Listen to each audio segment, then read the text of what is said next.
Hey guys, welcome back. This is a very special episode of Rate My Base. We are actually attacking one of the semi-famous people in the game. This guy here, don't know how to pronounce his name, but he's the current #1 in the leaderboards for the Diamond Tournament. So you can see here he is #1 up there with 117,000 medals. So we're going to go in and attack him, take a look at his base. So of course he has 5 stars, which, pretty impressive, but he actually has 110,000 medals in one 3-day span, which is insane. So I like the base design, the layout here. I've either fought him once before, or I've fought someone very similar to this base design, and I really liked it because of there's like really no room to recover. As you go, you're like here, and that should be a firebolt tower there. Yeah, most of his towers are firebolt. So firebolt there, firebolt there, firebolt there. So you have the 3 corners that you can't really do anything until you get all the way through. And then all the units are fairly ranged based, so they're going to be pounding on your units as you go forward. So it's a really nice setup. The towers are fairly scattered around, but with the firebolt towers in the ideal positions where you can't hit them until you get all the way around, that definitely helps out a ton. So what we're going to try and do is have cannons in the beginning take out that one right there. We're going to probably have to bring out 3 cannons because they'll eventually die to whatever tower this is, and this one right here. So we'll probably have to use 3 cannons in the beginning. And then you got to keep the sword ring on for this one because everything is pretty much a ranged battle here. His barricades are in a good position, so you can't really attack 2 of them at all. Nicely spread out.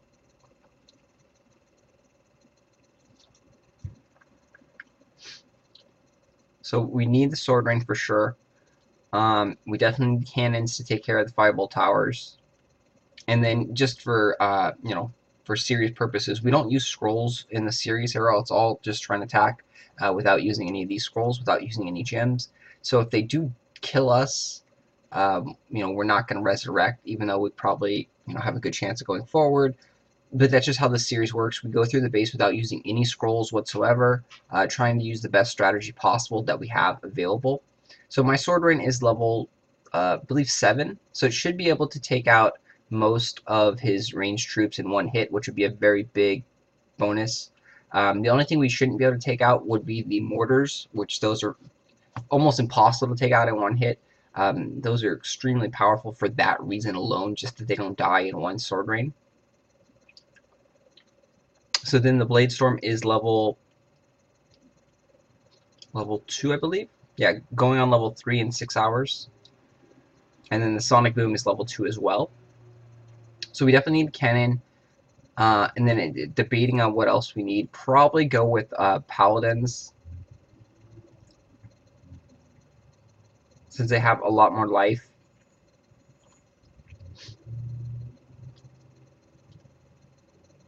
And then so doing that, we're going to have to use the hero and the Blade Storm and the Sonic Blast to take out all his enemy paladins, because we won't have that many troops that can actually damage them. The cannons can't hurt the paladins. The paladins are very resistant against each other. And then so the third troop, we should probably use a pyromancer. You can see here it's resistant to fire, which is going to help us against his firebolt towers. And this is what I was talking about with the paladin. The paladin is resistant to blunt and resistant to piercing. So fire will be okay. Fire will scatter him a little bit. It's either between the mortar or the pyromancer. But the problem is the mortar's weak to fire, and he has a lot of firebolt towers, and then also pyromancers in there. So I'm probably going to go with a pyromancer. And I don't think I'll be using that many pyromancers in this battle. A lot of it's going to be paladins and cannons, because the cannons are the only thing that really target the towers way over there. the pyromancers don't really have a good enough AI to actually target those or a good enough range on their spells. So, they do okay, but they're mainly to take out the enemy troops like this, the paladins and the mortars, and they also die really quickly to our blasters. So we're gonna go in like this. This should be probably the best setup that I can do here. We're gonna go in and attack, and we're still gonna bring out a lot of cannons in the beginning, and hopefully we can, kill the first firebolt tower without any trouble.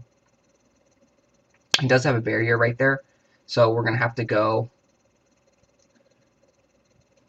Okay, so I think I have 3 towers out now. Come up there, so he has another one on that side. So I was able to take out. Okay, so that's not a firebolt tower over there, so that's interesting. That's a skull tower, but our blasters are gonna take out most of my cannons, it looks like. So his wave troops was a good setup right there. It's like he almost predicted that I was gonna bring out a bunch of cannons to try and stop him. So he had our blasters, which countered my cannons perfectly. So I'm not going to sword rain until I get a little bit up here further and actually can do more damage to different things. Because you see over here, there's a huge bunch of troops. And so now my sword rain will be way more effective over here. Versus if I would just done it against that one pyromancer that was down here. So I do need to use my hero to take out his paladins. I got to regenerate some, so I have to come back. This time I'm going to use it because I don't want my paladins to die, and we're going to get right to that corner in just a second. So I'll be able to take care of a lot of the ground troops and the ranged troops up here with my hero. And it was also a whole bunch of mortars, so it really didn't matter either way.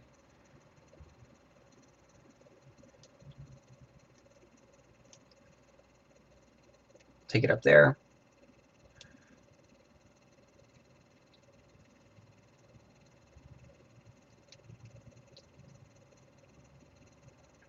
So you have to sit back a little bit and regenerate our hero. I should have actually saved that Sonic Blast for this tower right up here. I kind of forgot and went a little trigger happy there. Hopefully this Blaze Storm will be able to take out that tower. Yeah, I was able to take it out. Did lose a couple precious valuable seconds there.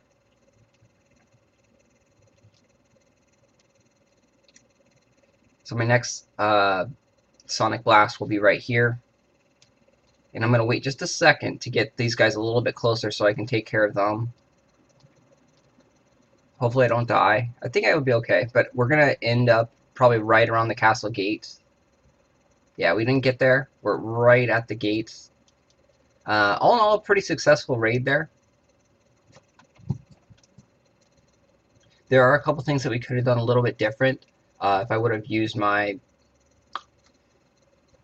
Sonic Blast a little bit more correctly, I could have taken out a Firebolt Tower that would have done a lot less damage. So we'll go ahead and take a look again at the base here. Now that we've gotten, about 50% through, I think it was like 49% there, which all in all, that's really not that bad against, a player at this level of the game.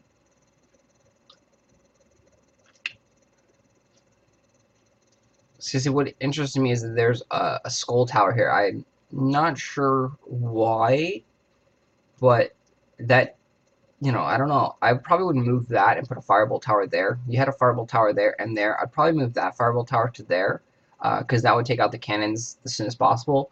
But his R blasters in that third wave, I believe it was, did a great job of killing my cannons right there.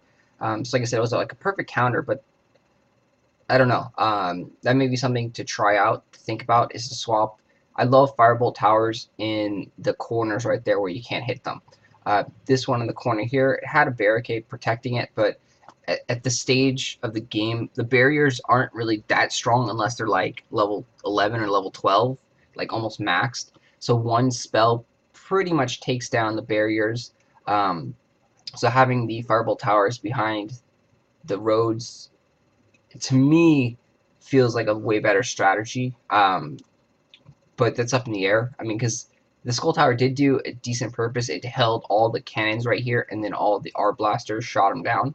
Um, I did use my Sword Rain a little early against the first wave. If I was probably thinking more, I probably could have waited for that wave to come up closer and then got this wave as well. The R blasters, I probably could have done both of them in that same corner if I would have waited about 2 to 5 seconds. So that may be something that maybe why you want to move the Firebolt Tower over there. Because if I do Sword Rain in this area, killing all the R blasters, then my cannons are going to be alive, and they're going to be able to take out that cannon, possibly before they die. So they're going to get this all done before I die. But that's all hypothetical. You saw what we did there. Like I said, we did make a mistake over here. We had to run back and heal some. There was a decent amount of room for healing. So, maybe adding another tower down here and like over here instead of up here.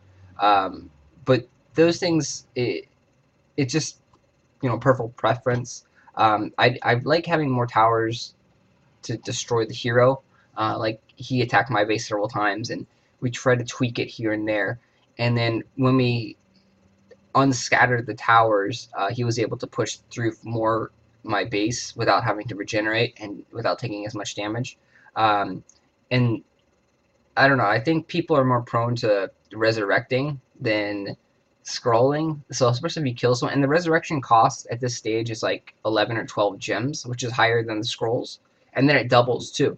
So my thoughts are on that is if you can kill someone, it's better to kill someone than to just like scatter your towers around. Even if you are a little bit more vulnerable to the Apocalypse Scroll, but as you get higher up, the Apocalypse Scroll starts losing its effect. It doesn't kill towers in one hits anymore because they have so much life. It will do a really good job of clearing out all the infantry troops, but other than that, yeah.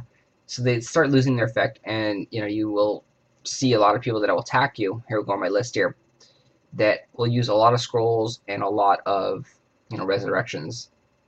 So you can see he just attacked me several times.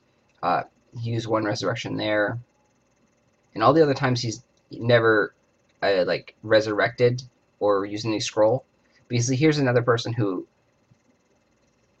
like I said, he had to use 3 scrolls and 2 resurrections, and he still didn't get past my base. And it's funny, the time before he used only 2 resurrections, and he got the same percentage, but he used a different troop setup. So you can see troop setup, troop selection, and attacking strategy and timing is really, really critical. So all in all, that was a great defense there. Very solid. Like I said, I would probably only swap the Firebolt Towers with the Skull Tower, but yeah, I don't know. I mean, it's something you have to test out a lot. So all in all, great base there. I love the design. Surprisingly, we got, like I said, pretty far into the base. For that reason alone, I'm going to give it a 9 out of 10. There's obviously things that can be tweaked here and there. It just, I don't know what will work exactly for this situation. So yeah, it's just something you got to play around with. Like I said, I'm no expert on everything, so give it a try. Check out different defenses. But all in all, it's a really, really great base. I definitely love the road design. Maybe the troops need to be tweaked a little bit. I'm not sure. Or obviously just little upgrades here and there will make a huge difference in the base design and the strength of the base. So all in all, great job there. And then again, congrats on getting, first place in the league records. That's quite an accomplishment there. Thanks for watching. Hope you guys enjoyed. Please subscribe if you guys want to have your base attacked and recorded for the Rate My Base series. Please drop your king name down below, and I'll get to it as soon as possible.